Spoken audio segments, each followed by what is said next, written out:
चतुर्दशी के दिन श्री गणेश जी के बहुत सारे विग्रहों का विसर्जन होगा।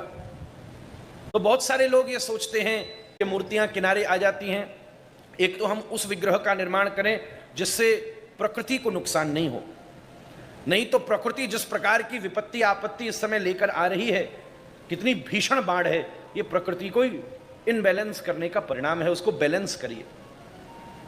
हम सामान्य मट्टी प्राकृतिक धातुओं के द्वारा केमिकल का कम से कम प्रयोग करके विग्रहों का निर्माण करें।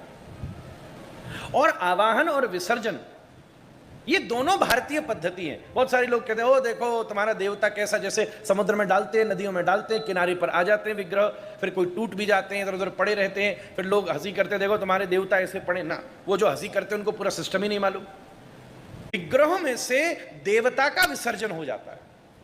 अभी आप रोज जो पूजा कर रहे हो सवेरे, कल जैसे पूर्णाहुति करेंगे ये आपसे चावल लेके आएंगे, गच्छ गच्छ सुरश्रेष्ठ स्वस्थानी, अपने स्थान पर हे देवता अपने स्थान पर चले जाइए, और सारी पूजा की सामग्री लेकर विसर्जन कर देंगे। ये भारतीय पद्धति है। किसी मूर्ति में ही देवता नहीं होता, मूर्ति के भीतर पूर्ण रूप से प्रतिष्ठा की जाती है।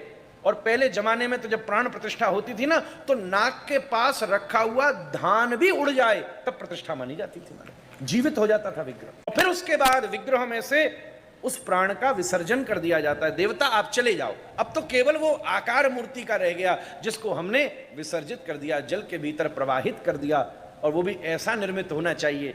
एक भक्त ने मुझे भेजा, उसने सुंदर पंचगव्य के माध्यम से गणेश जी का विग्रह बनाया घर में। सुंदर, कितना प्रकृति के बायोडिग्रेडेबल भी है, प्रकृति के लिए पोषण युक्त भी है। अलग अलग लोगों ने प्रयोग किए।